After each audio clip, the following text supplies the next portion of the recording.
M shell, N shell. You can use here 2n square rule. Okay, that is, you can write 2n square rule is useful to find out the things. If you look here, you are having n value as 1. So you can calculate like this: 2 into 1 square, that is your 2. For K shell, your n value is equal to your 2. It means you can calculate it as 2 into 2 square, that is 4 2s are 8. For M shell, your n value is 3. It means you can calculate as 2 into 3 square, that is 9 2s are 18. For N shell, you can write out here 2 into 4 square, that is 32. So this 2n square rule is important and it helps us to understand the electrons intake of each of the orbits. Again we will recall, these are the cases for the orbit, that is your K shell, that is having very near to the nucleus, that can take up the maximum of the 2 electrons. Similarly, for the case of the L shell, it can take up maximum 8 electrons. For the M shell, it can take up maximum 18 electrons, and for the N shell, it can take up maximum of the 32 electrons. Again we will recall the things, that is your orbitals. Now we have taken it the case for the orbitals also. There are the types of the orbital, that is S, P, D and F. The fold degeneracy that we have calculated using quantum numbers earlier, where S orbital was 1-fold degenerate, P orbital was 3-fold degenerate, D orbital was 5-fold degenerate, F orbital was 7-fold degenerate. So what we have done is simply multiplying these digits by 2, we can find out the electron intake in each of the orbitals. Now you can remember the full forms of the S, P and DF as well. That is, S means sharp, P means principal, D means diffused, F means fundamental. So these are the full form of the orbitals that has to be remembered by defining the quantum numbers as well as the shapes. Now let us try to move on to the important concepts, that is Hund's rule.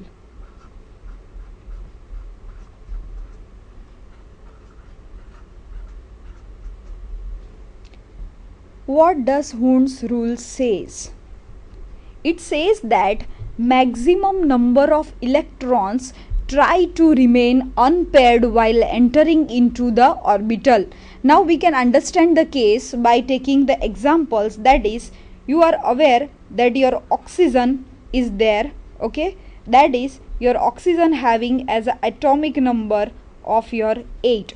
It means you can put up the configuration as 1s2, 2s2, 2p4. So this is the configuration. Now we can draw the blocks, that is 1s orbital is just, we can put up the blocks for each one of them.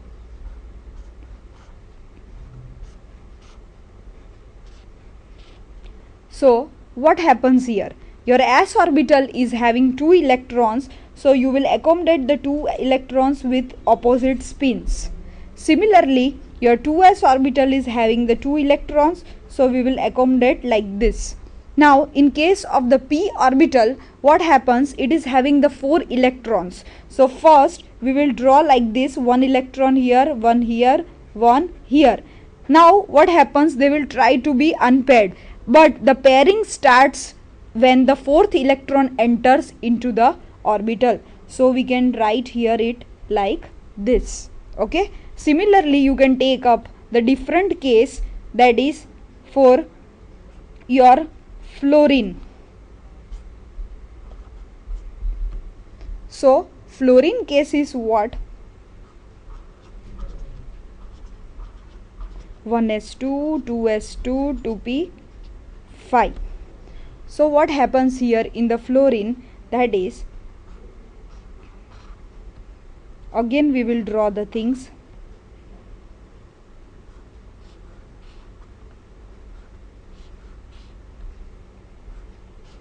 Look here, you will write here s orbital is having 2 electrons, so we will accommodate 2 electrons like this.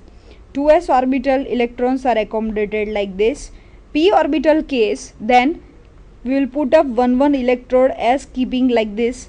This is the electrons. Now how many electrons remaining? You have entered 3 electron already. It means 2 electrons are still remaining.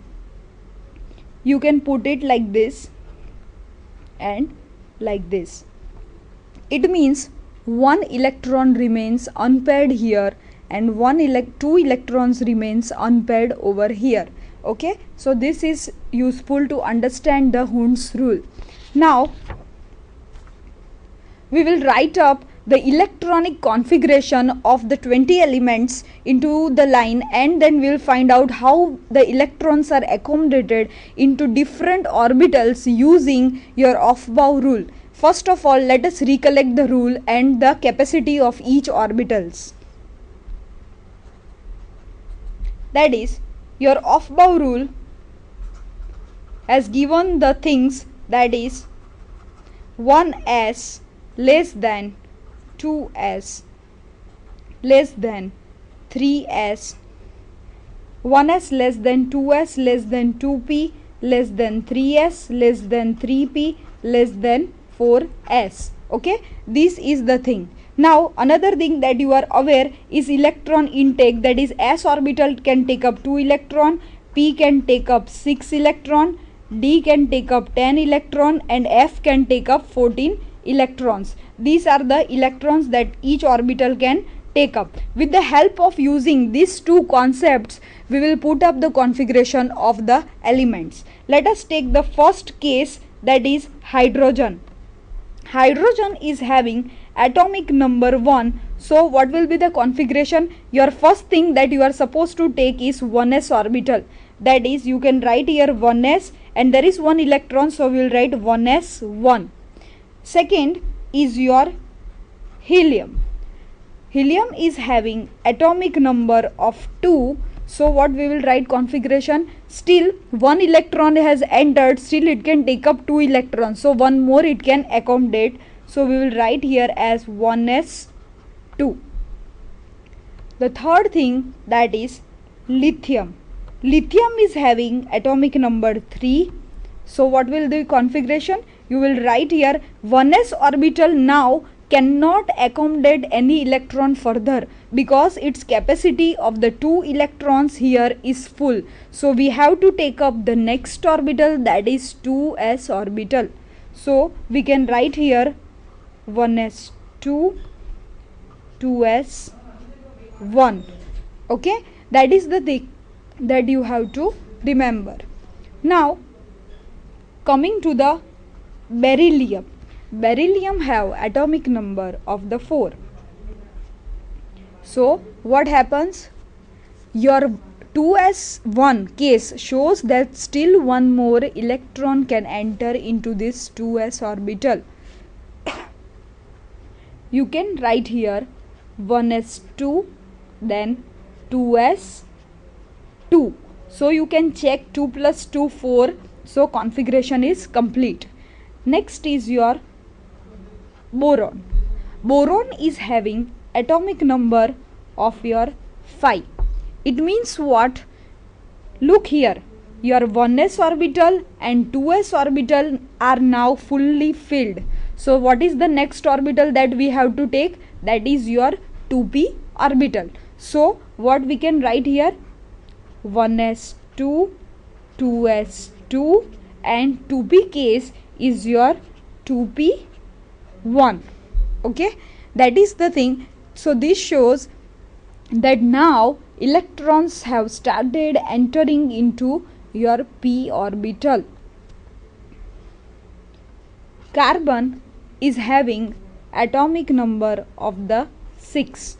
So how to write the configuration?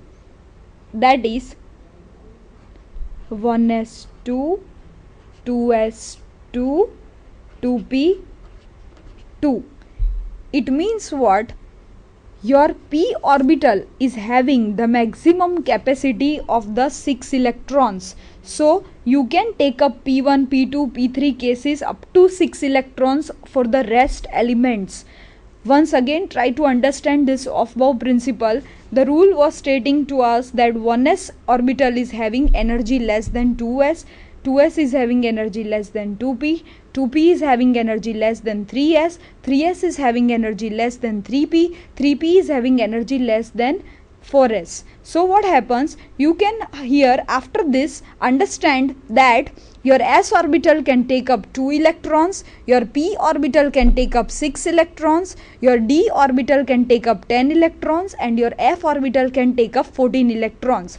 Now let us try to use these two concepts together. What happens for the hydrogen case, that is having atomic number of the 1, you can see the first orbit that is starting is 1s. For 1s you can put up the electron, that is 1 electron, so it becomes 1s1 configuration.